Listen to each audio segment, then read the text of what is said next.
Welcome to Americana. I'm Willie Montague. And I'm the cutest reindeer, Shakea. Come on, reindeer.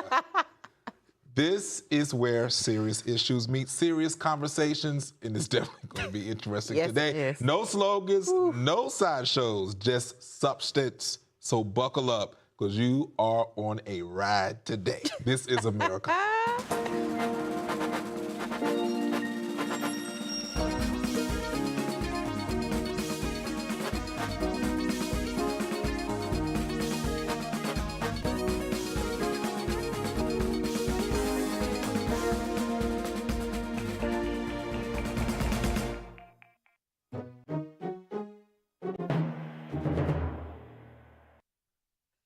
Well, coming up on today's episode, dating, identity, and the political shift of black men. We back in the house today.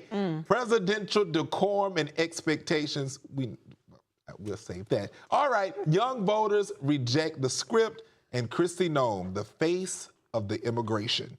All right, let's get into this. Deep It side. is time to us to talk about dating. We're watching a realignment happen in real time, you guys. Black men are exercising more independence socially, culturally, and politically. Interracial relationships are more common. Entrepreneurship is rising, and rigid identity politics are losing their gap. As black men step outside prescribed boxes, voting behavior is shifting, and Democrats are clearly uncomfortable with black people, black men changing who they like. Not even. I don't think Democrats are not bothered by whom black men choose to procreate with, who they love. And I say this generically. I, however, am not bothered by that. I think when it becomes an issue for me is when black men belittle black women to esteem the race of their choosing. Like, why belittle the race, the origin in which you were created from, just because you may not find them as attractive and they may not be your preference? Give me some examples. Well, we talked about this briefly yesterday. Yes. Okay, which is what stemmed the conversation of the Michigan coach, the head coach. Black guy, handsome gentleman, married to a white woman. The issue with him is that he was in an affair, got the mistress pregnant. She uncovered their entire relationship. He went to her house, threatened to kill her or himself. He then went to jail. His life is in shambles. And I brought that up yesterday as an example because you made a statement saying that black women weren't supporting black men who were becoming entrepreneurs. And I gave an example, one of many, of black men who choose not to have a relationship with black women for whatever reason, and they still end up with issues just like anyone else. Yeah, I'm not thinking that issues are going to go away, but have we took a deep dive into why he may be steered to a white woman versus a black woman? I have an answer for that. Okay. So after doing a little bit of research, no, not even just came ready. I just did a little bit of research of the man. He grew up in a town where black women, black people were not as prevalent. It was a small little town where his environment did not allow him to choose black women. So he couldn't go outside of those. He could have, but I mean, we all know environments shape who we see, who we choose, our preference. His college careers, I don't know. His choosing, his preference is obviously with white women. That is not my fight. Well, do your thing, brother. Well, let's roll up our sleeves here. Please. Let's talk about this. My thing is, if you look at individuals like Jasmine Crockett and you look at Congresswoman.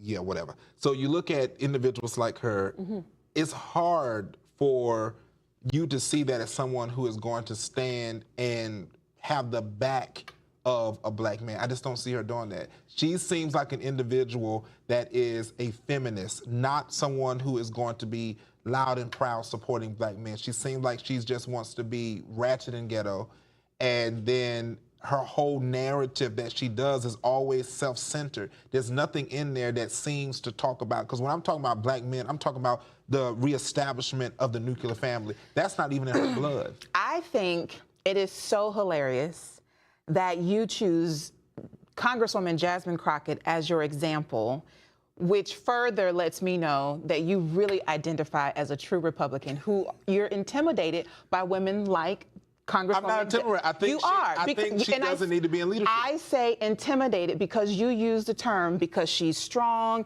and that she's a feminist, that she would not be able to support a black man. Like, that is a huge assumption. I never said she was strong. That is a huge... I said she was a feminist. She's a feminist. But what would make you say that if you weren't intimidated by how she presents herself? I'm not intimidated by it. I just think that she should not be in the position she is. And why would you think that she's not able to be with a black man because of the work that she does and the stature that she portrays? She just doesn't have it. So do you think I have that? I think you do. You think I do? What did you want me to say? That's so do I not mirror Congresswoman Jasmine Crockett? Absolutely not. I don't. You give bougie, she gives ghetto. I give bougie, she gives ghetto. So how do I give bougie and she gives ghetto? I feel like we're kind of one and the same. Well, she's on Capitol Hill and I'm in the streets. Yes. Not for the street. I'm in the street. That's what I'm like. Let's clarify. Let me clarify that. Let's clarify. That'll be the talk in the comments. Oh my God. But no, I just say, for me, I just really think that she is just not the black woman I would want to see my black daughter model behind. That's interesting because she's extremely successful. Success to who?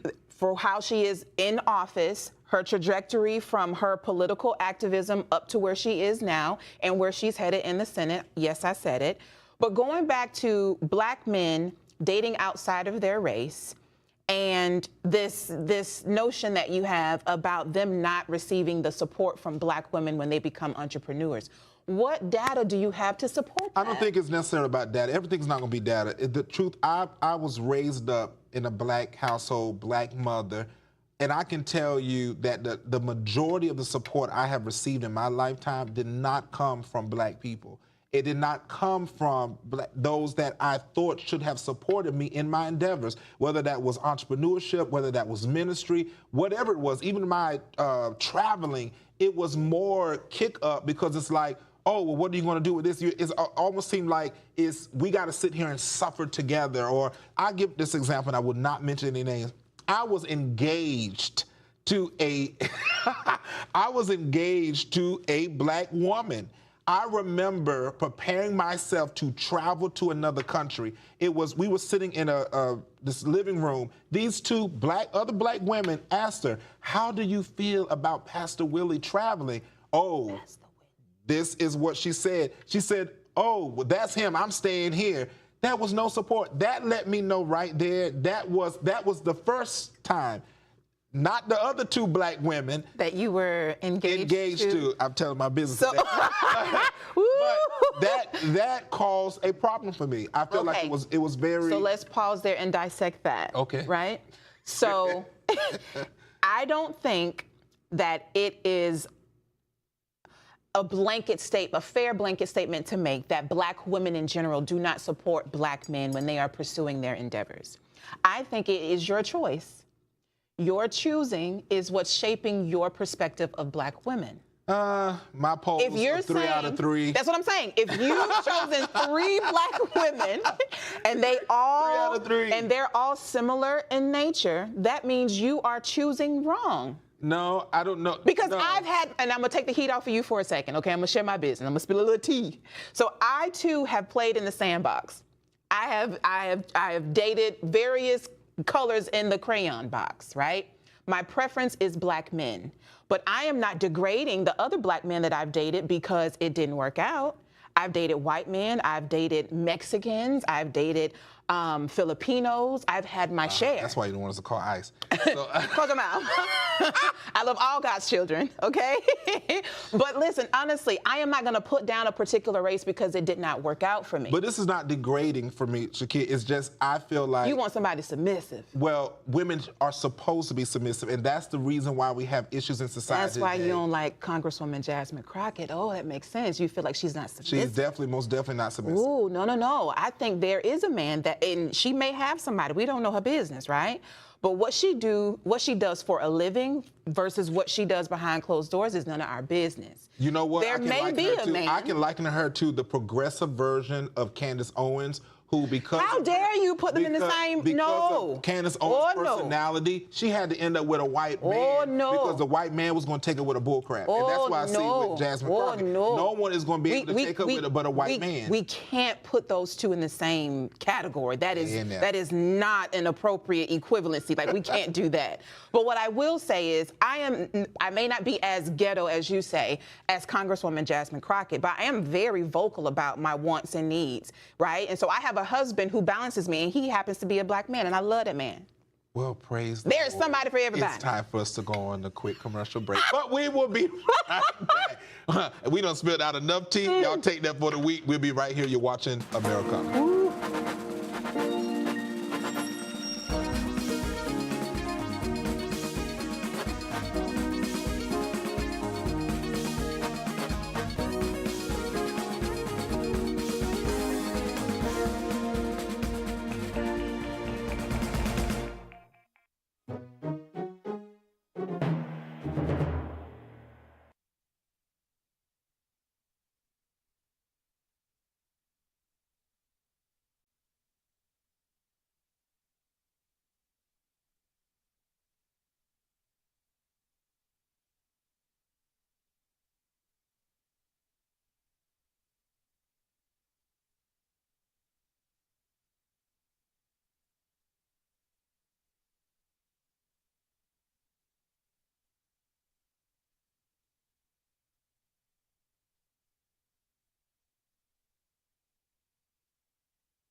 Ooh, if y'all thought that was a topic, this one is also getting ready to be a topic. We are coming in full throttle on this Tuesday. So with us coming back, let's talk about presidential decorum and expectation. Hollywood producer Rob and Michelle Rayner's tragic death took everyone in the industry by surprise. However, President Trump's remarks have been deemed as highly inappropriate. I knew this was coming. Did you? So what do you have to say? Okay. Lord, help me what I'm about to say. Oh, Lord. We have something called the First Amendment. Everyone has their rights to free speech and those words that they want to use.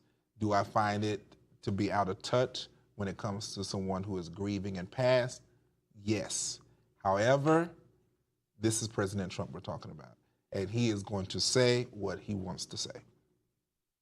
And that's your stance? That's Are you excusing what he said? There's nothing to excuse. What do you want me to do? Go out there and spank him?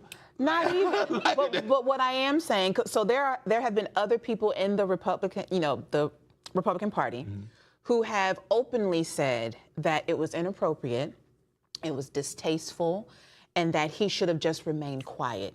You know the saying, when you don't have anything nice to say, don't say nothing at all, right? So silence would have been probably the most respectful thing that Trump could have done for this family. But hours after he was found, the family was found in their home, Trump went on Truth Social, like he does, and he likened this death, this tragic accident, to something political. Not knowing the full gamut of what happened, come to find out they have the man's son in custody for killing his parents, allegedly. But Trump initially went on Truth Social and said that it was something related to politics, and then called this man deranged, speaking in third person. It was just very Trump. And as I said, Trump is going to be Trump. I really do not know the Rayners. I didn't follow things like that. I read the Truth Social post. Sure. I read other people's comment. But at the end of the day, you guys, this is why it's very important for us to recognize this. I've seen time and time again that there are so many things that are said in politics that when it pertains to certain people that say it, everybody wants to break loose. But what about some of the other things that are said? But you expect differently from the President of the United States. He may not have agreed with this man. Why go on Truth Social and hours after this man and his wife was found dead in their home, you put out that type of narrative? Why not say anything? You don't have to say anything, but why paint that narrative? Well, I've said this over and over. President Trump is the President of the United States. He's not the Pope. So I am not expecting President Trump to get up there and say, you know, I did not agree with him, but, you know, rest in peace. I'm not expecting. So you're excusing his behavior, but you point out other issues when other politicians or people in the world would say or do something that was not. It just wasn't couth. It just lacked couth. I'm actually not excusing it. I'm just saying we have our First Amendment right. Just President Trump is no different. The Constitution is not exempt from him. And if he wants to use his Truth Social, it's not exempt from him. No. Does he know that? Because we've gone to court. He is able to say and do in that regards in a respectful, safe way, like that. But to him, he feel like he's speaking his mind. So, and I'm going to do this. I'm going to play devil's advocate because y'all Republicans typically do this when something happens. So it was a big uproar when President Obama wore a tan suit. It was in the news cycle at least for 2 weeks. Should Biden, Sleepy Joe, as y'all refer to him, have done or said something of that nature, it would also be, you know, another part of the news cycle. So where is the line of hypocrisy? Like, why is this acceptable because it's Trump versus past presidents, whether they were Republican or Democrat, who wouldn't have never dared to say anything like this after a tragedy? I don't think that it was necessarily being there. I mean, we know that Biden wouldn't have wrote anything himself, so we know that would have been from his. So you're trying to be funny, and I'm really trying to have a serious ass conversation. I'm having a serious conversation. I don't believe that anything that Biden have done was of him, but I think that we think it's hypocrisy because we don't like accountability, especially on the Democrat side, and that's the problem. Let's talk about accountability. So how should Trump be held accountable for this, President, since he is the current sitting president? What do you think? What merits some type of, you know, reprimand for this? There's nothing that Congress can do. There's nothing the Senate can do. You're right. There is nothing legally that could be done, right? But whomever has his ear, should they not pull him aside and say, hey, but Shakea, let's be honest. Even if he gives an apology, people will still say that that was half-assed apology. He didn't really mean it. That's just him trying to cover his tracks. I guess I shouldn't expect anything differently from Trump because he's proven to us time and time again that he lacks couth, he lacks decorum, he lacks integrity, and he lacks a form of heart. He has no soul. Honestly, I really don't feel like the man has a soul or Trump a moral is saved, compass. Sanctified, and Holy Ghost filled. For what God? Baptized. What? Oh, and fire baptized? Oh, Lord. Young voters reject the script. Oh, Paula White, how she held them angels from Africa. Down in his soul. Wow. Yes, Lord. All right. Young voters are breaking from tradition. Gen Z and millennials are less loyal to political parties than any generation before them. And Democrats are losing their grip. Identity messaging is fading. Cost of living, jobs, and freedom are taking over. Young voters aren't radical. They're realistic. And they are... Are they really? Yep. So where are they going, Willie? Independent. Are they going independent? I believe they're going independent because, as we've said before, they're going independent during that time of election, they're going to end up voting for Republicans. No one wants to go with the Democrat Party at this moment. They don't want to take a party, but they most definitely are not going to vote Democrat. So everybody don't want to go to concerts. That is still a sore spot for you. So we can talk about that tomorrow if you'd like. We can, so you don't have to tiptoe around that anymore. We can release you from that bondage. So who do you think voted for Zohran Mamdani to get into office? Nutcases. What demographic, not even demographic, what generation of people do you think put him into office? Probably young nutcases. What demographic or generation of voters put Congressman Maxwell Frost into office? Definitely progressive nutcases. Okay, so those same progressive nutcases, as you say, someone who would want to run for office would actually need those same nutcases to put them into office, correct? I always said this. I ran for office multiple times. I didn't say you. I was just I'm just saying, I ran for office multiple times, and I can tell you this. They're either going to vote for you or not. The kind of game that Maxwell Frost plays. Congressman. What the hell ever. But playing the games that he plays, that doesn't actually, it may win for him because he's paying for people's votes, and everyone loves something free. Do you have receipts for that? I can. Do you have this is not a campaign trail right now. It's not. I'm just asking questions because you're making statements, and I'm just asking for proof. We will go to it. You can go, data. You can go to defrost10.com. But anyway, there is time that we recognize that young voters are not insensitive. They're not, and some of them are nutcases. Those are the ones that are voting for these people. And that's because they are hoodwinked. That's because they're bamboozled. That's because they are manipulated and easily controlled by messaging. But those who actually have common senses, like the ones that Charlie Kirk spoke to, those are the ones that are rising up to do what's necessary. So the ones that you're referring to are considered to be MAGA. No. The ones that you are, the ones that you are referring to, you're talking about Charlie Kirk, who he spoke to. He spoke to a certain type of Republican, and we already talked about last week, the 3 different tiers, okay? So you're calling those who vote Democrat leftists, lunatics, progressive, all of those things. I can say the same for the Republican Party who voted for Donald Trump a second time.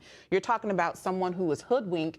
Trump ran his campaign on removing immigration, and we'll talk about that soon enough, removing illegals, but yet no one has been safe. That wasn't what he campaigned on.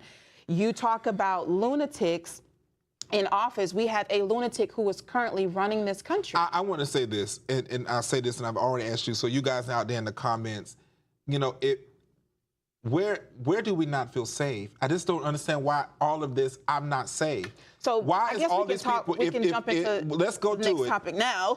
We always say, okay, the Mexicans, we're not safe, go back to Mexico. The Haitians, we're not safe, go back to Haiti. Jamaica, go back to Jamaica.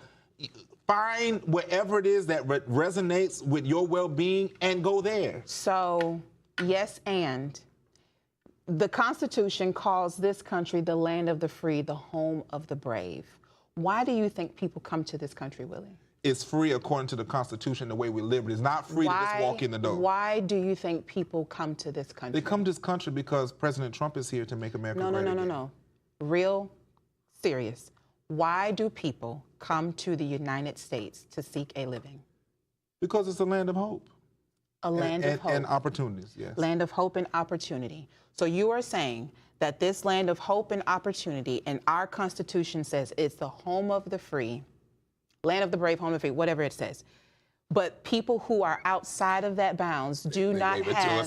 Jeez, go ahead. That concludes tonight's episode of Americana. I'm Willie Montague. I'm Shakea Hinton. We'll be right back tomorrow. Don't go anywhere, y'all.